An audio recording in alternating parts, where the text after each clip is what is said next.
伙伴们，今天又是一期开箱视频，同时也是上一期华硕全家桶系列的延续，准备和大家共同欣赏一下这套灵耀麦式路由的无上风采。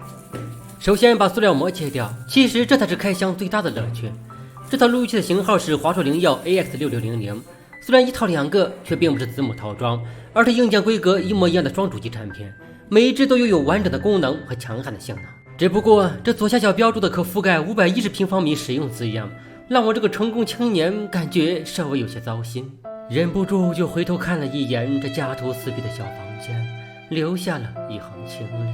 不过我很快就平复好了心情，谁能担保这辈子就住不上大房子呢？老话说得好，人如果没有了梦想，那和咸鱼有何区别？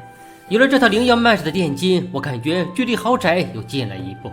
话归正题，包装背面标注这台路由器的优势所在：全新的 WiFi 6技术、便捷的 APP 管理、快捷的智联组网以及超强的安全防护能力。高端路由器就是这么高大上。那么接下来马上打开盒子吧。哇塞，漂亮！说明书对我无用，先丢到一边。实话说，入手这套路由器的原因就是为了它的颜值。华硕的工业设计能力确实值得夸赞。灵耀 AX6600有黑白两种颜色，选择白色主要是感觉比较百搭，放在任何位置都不会显得太过突兀。这下面貌似还有一层，看看都有些什么。一条千兆网线，拥有路由器和光波的连接，这接口材质看起来很不错呀。一个路由器的电源线，输出19伏，最大电流 1.75 安。又一条电源线，毕竟是两个路由器嘛。接下来让我们共同欣赏一下这套价值3999元的灵耀麦式路由器。说起路由器，在大家的印象中一般都是那种竖着几根天线的小设备，而且天线越多代表着信号越好，价格越高。但 AX6600完全颠覆了这种固有印象，把它放在那，你完全在它身上找不到一丝传统路由器的影子，只有通过背面这些接口才能意识到它的真正用途。接口部分，3个千兆 LAN 口，一个 2.5G WAN 高速数据口，还有一个 USB 3.1。当然这个 2.5G 既可以作为 LAN 口，也可做 WAN 口，也许千兆宽带或者 NAS 用户会对此情有独钟。正面设计非常简洁，一个烫金的华硕 logo， 还有一个状态指示灯，两侧是它的散热出口，采用竖条格栅设计，并弧形过渡，让整体看起来更加美观。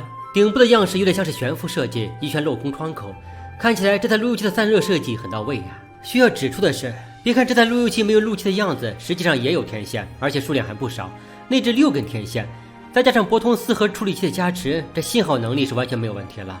产品页面上说，单台 AX6600可以覆盖250平米的房子，我是不是真的买多了一个呢？来吧，让我们静静的欣赏几秒这套路由器的绝美颜值，是不是更像是一对工艺品呢？我估计摆放在家中的任何地方都不会有什么违和感了。那么接下来赶紧安装试一下吧。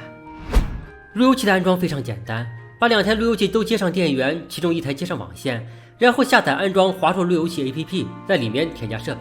你看，很快就扫描到了，然后点击连接路由器。经过几十秒的等待，2台路由器连接成功，开始进入设置部分。首先是设置 WiFi 网络，输入无线名称 MK， 密码12345678，点击下一步。然后是设置管理员用户名和密码，这个就不给大家看了。设置完用户名和密码，它开始自动优化网络。搞定了，组网成功。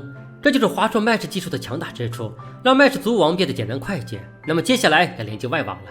你瞧，变绿了，联网成功。不过这技术有点恐怖呀，为啥都没让我输入宽带账号密码就连上了？莫非是直接读取的光猫里面的数据？接下来我们先测试一下网速。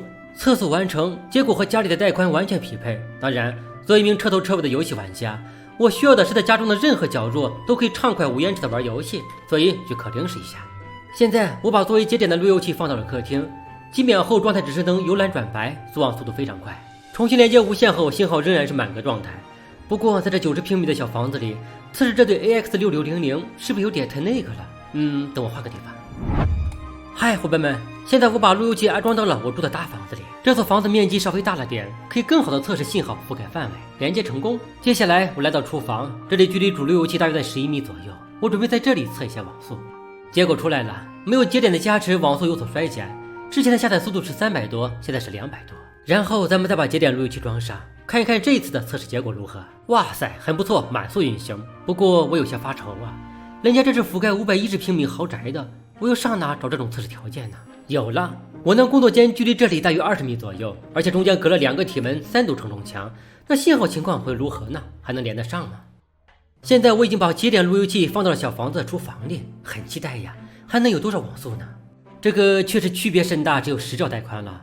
我这应该也算是对灵耀 AX6600的极限测试了吧？那么这部电网速能做些什么呢？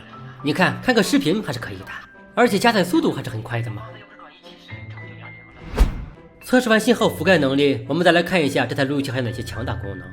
这个页面是电脑端的路由器管理界面，显示的信息比 APP 端更详细。右侧这块区域显示的是当前设备连接情况，方便针对每台设备进行单独的带宽设置。左侧是导航区，可以很直观的看到这台3屏路由器的各项功能，比如这里可以实时监测网络使用情况，这里是路由器 USB 接口支持的各项应用。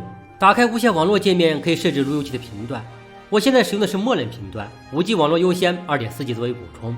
WiFi 6模式肯定也是要启用的，毕竟我新装的那台主机可是自带支持 WiFi 6协议的无线网卡。至于其他的功能就没什么好看的了，默认设置已经足够强大了，对于我们用户来说，越简单越好用。那么今天这期视频就到这里吧，接下来我需要升级一下路由的酷线，然后准备去战地5中奋战一番。有了这么好的路由器，我再也不用担心网络不稳定被质疑手速慢了。